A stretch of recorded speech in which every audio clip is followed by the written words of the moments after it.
Bien, seguimos con ustedes en Cable Noticias y fíjese que durante los meses de invierno aumenta la circulación de virus respiratorios y con ello también las consultas por descompensaciones en pacientes crónicos y adultos mayores. Para conocer cómo enfrentar este escenario, conversaremos con el doctor Tarek Ayache, quien es el jefe de la unidad de hospitalización domiciliaria del Hospital Claudio Vicuña y quien va a abordar sin duda estas patologías más frecuentes de esta temporada y qué medidas preventivas, además de señales de alerta, que requiere la atención médica oportuna. ¿Cómo está, doctor? Bienvenido, gracias por acompañarnos. Mucho gusto, muchas gracias por la invitación. Bueno, hablar de esta oficina, el trabajo que ustedes desarrollan desde el Hospital Claudio Vicuña hacia los hogares de los sanantoninos. Claro. Bueno, yo aparte de trabajar en hospitalización domiciliaria, yo trabajo en urgencias. Yo entré al hospital trabajando en urgencias y sigo ahí desde hace 3 años. ¿Ya? Creo que siempre es importante iniciar estas conversaciones respecto a la salud, hablando de la salud como una integración, ¿cierto?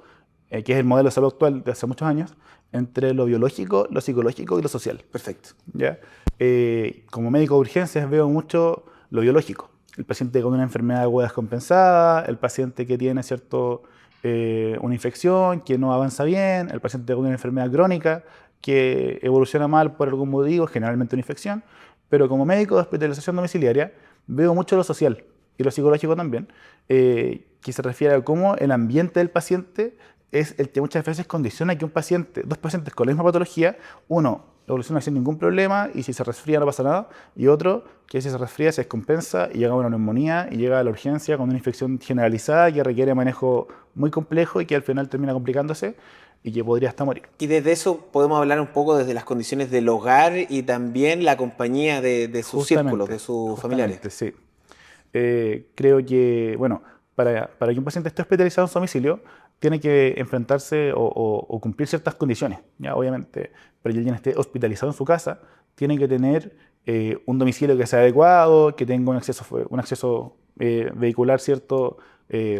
Digamos, con estándares mínimos, ¿cierto? Claro. Que tenga condiciones básicas como luz eléctrica, agua potable, alcantarillado, ¿cierto? O un pozo bien establecido, que tenga un domicilio que cumpla con condiciones también como un baño dentro de la vivienda y que tenga además un cuidado pertinente a la condición del paciente, ¿ya?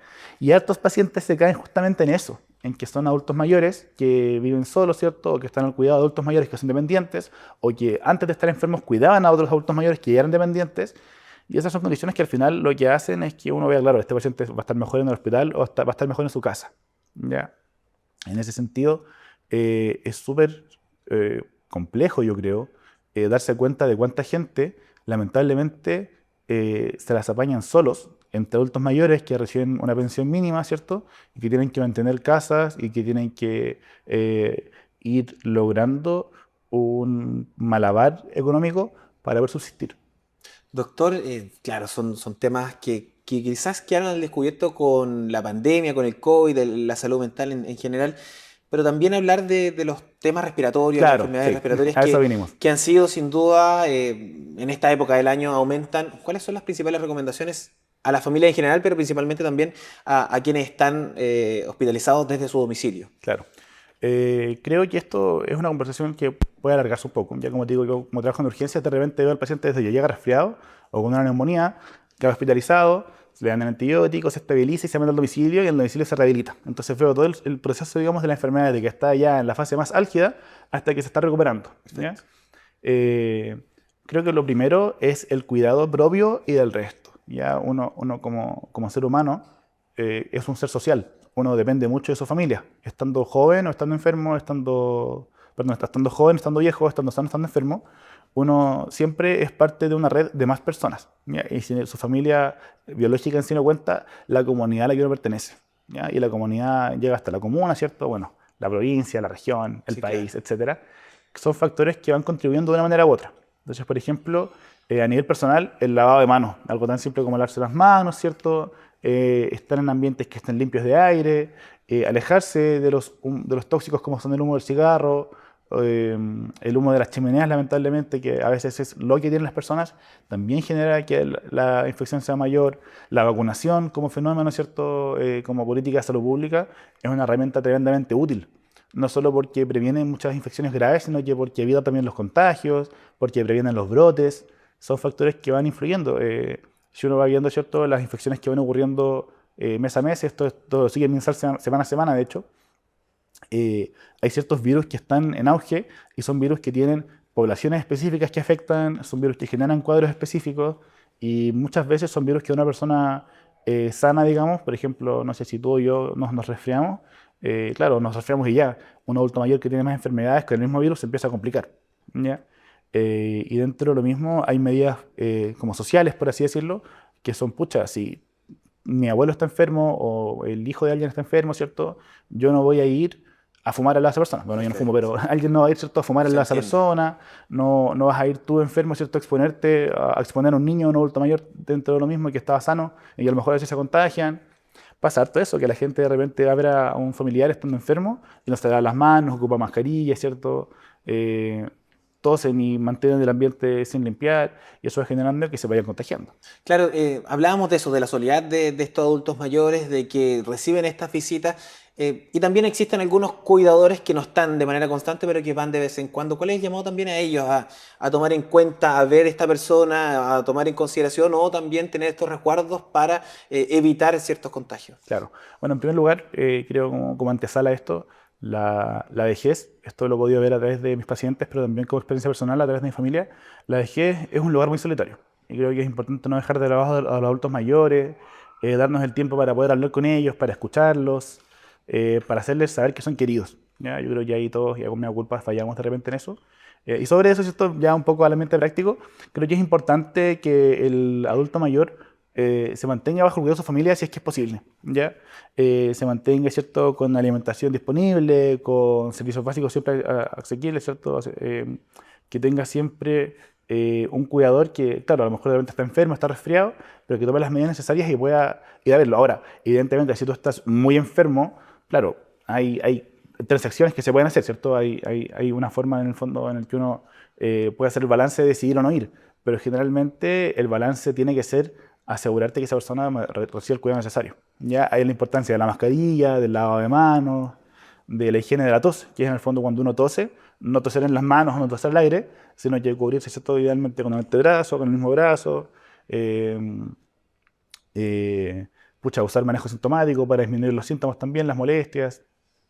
Es parte del proceso, doctor. Bueno, agradecerle la presencia, estos datos y bueno, esperemos tenerlo más en el futuro porque son recomendaciones súper importantes para la comunidad que ve el Canal 2, que está en la radio chilena FM y que habitualmente también está en esta época más expuesto a las enfermedades respiratorias. Muchas gracias. Claro. ¿Puedo hacer un comentario más? El Estamos... que quiera, antes Ya. de cerrar. Creo que es importante hablar también del uso eficiente del sistema de atención de salud.